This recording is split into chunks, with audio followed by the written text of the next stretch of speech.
உங்கள் சத்யாவின் full moon sale up to 70% தள்ளுபடி. AC விலை 2ஆம் தேதி முதல் 15% வரை உயர்கின்றது. இப்போது ஏசி வாங்கி பணத்தை சேமியுங்கள்.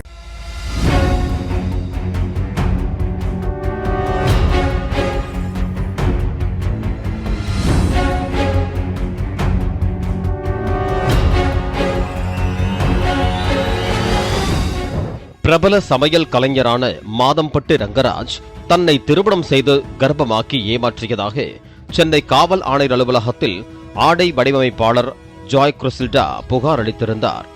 தங்களுக்கு ஒரு குழந்தை பிறக்கப் போவதாகவும் அதற்கு மாதம்பட்டி ரங்கராஜ் பொறுப்பேற்க மறுப்பதாகவும் ஜாய் கிறிசில்டா குற்றம் சாட்டியிருந்தார். இதன் அடிப்படையில் பெண்கள் மற்றும் குழந்தைகளுக்கு எதிரான குற்றத்தடுப்பு பிரிவினர் மாதம்பட்டி ரங்கராஜை விசாரணைக்கு அழைத்தனர். மேலும் மாநில மகளிர் ஆணையத்திலும் இது தொடர்பாக விசாரிக்கப்பட்டு உத்தரவுகள் பிறப்பிக்கப்பட்டன.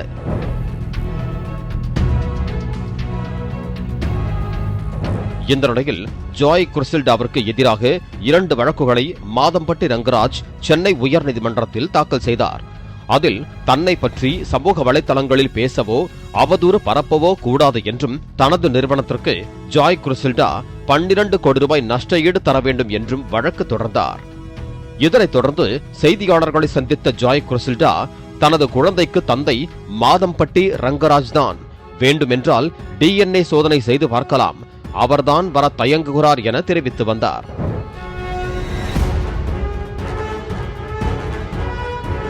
இதற்கு தனது சமூக வலைதள பக்கத்தில் அறிக்கை வெளியிட்ட மாதம்பட்டி ரங்கராஜ், நான் ஜாயை தன்னிச்சையாக திருமணம் செய்து கொண்டதாக ஒருபோதும் ஒப்புக்கொள்ளவில்லை என்பதை நான் திட்டவட்டமாக கூறுகிறேன். நான் ஒருபோதும் DNA பரிசோதனையை மறுத்ததில்லை. மேலும் அந்த குழந்தை என்னுடையது என்று அறிவியல் பூர்வமாக நிரூபிக்கப்பட்டால் அந்த குழந்தையை வாழ்நாள் முழுவதும் கவனித்துக் கொள்வேன் என்றும் கூறியுள்ளேன். இந்த வாக்குமூலம் ஏற்கனவே 1000 விளக்கு மகளிர் காவல் நிலைய விசாரணை அதிகாரி முன் செப்டம்பர் 2025 அன்றே பதிவு செய்யப்பட்டுள்ளது என்றும் தெரிவித்தார்.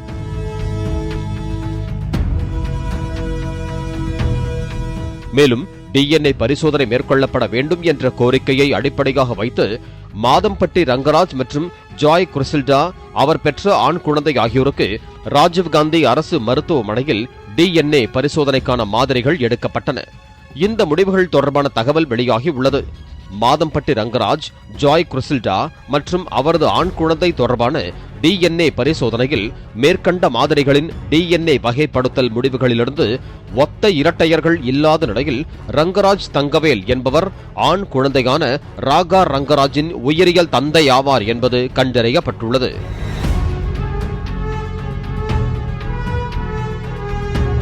இதுகுறித்து ஜாய் கிறிசில்டா தனது இன்ஸ்டா பக்கத்தில் உருக்கமான ஒரு பதிவை பதிவிட்டுள்ளார். அந்த பதிவில், அவளுடைய போராட்டங்களை யாரும் பார்க்கவில்லை, ஆனால் இப்போது அனைவரும் அவளுடைய வலிமையை பார்க்கிறார்கள். மக்கள் அவளுடைய வலிமையைத்தான் பார்த்தார்கள், ஆனால் அவளால் மூச்சுவிட முடியாத தருணங்களை ஒருபோதும் பார்க்கவில்லை. அவள் தொடர்ந்து முன்னேறினாள். அவளுடைய வலிமைக்கு பின்னால் அவள் சொல்லாத கதைகள் உள்ளன. அவள் அழுதாள், உடைந்தாள், குணமடைந்தாள், மேலும் வலிமையாக எழுந்தாள்.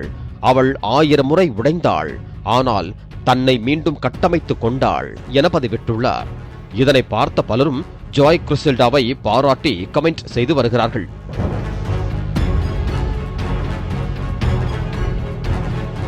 அந்த குழந்தை என்னுடையது என்று அறிவியல் பூர்வமாக நிரூபிக்கப்பட்டால் அந்த குழந்தையை வாழ்நாள் முழுவதும் கவனித்துக் கொள்வேன் என்று ஏற்கனவே மாதம்பட்டி ரங்கராஜ் சவால் விட்டிருந்த நிலையில் தற்போது அவருடைய குழந்தைதான் என உறுதி செய்யப்பட்டிருக்கிறது. இதனை அறிந்த நெட்டிசன்கள், என்னங்க சிவாஜி இப்படி ஆயிருச்சு என மாதம்பட்டி ரங்கராஜை கிண்டலடித்து வருகிறார்கள். மேலும் இதுக்கு பருத்தி மூட்டை குடோன்லயே இருந்திருக்கலாம் என்பது போல முன்னாடியே இது ஒப்புக்கொண்டிருக்கலாமே எனவும் மீம்ஸ் போட்டு வருகிறார்கள்.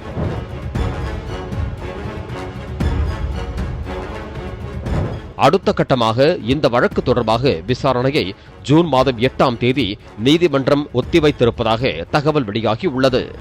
பாலிமர் செய்திகளுக்காக செய்தியாளர் கதிரவன். உங்கள் சத்யாவின் full moon sale up to 70% தள்ளுபடி. ஏசி விலை 2ஆம் தேதி முதல் 15% வரை உயர்கின்றது. இப்போது ஏசி வாங்கி பணத்தை சேமியுங்கள்.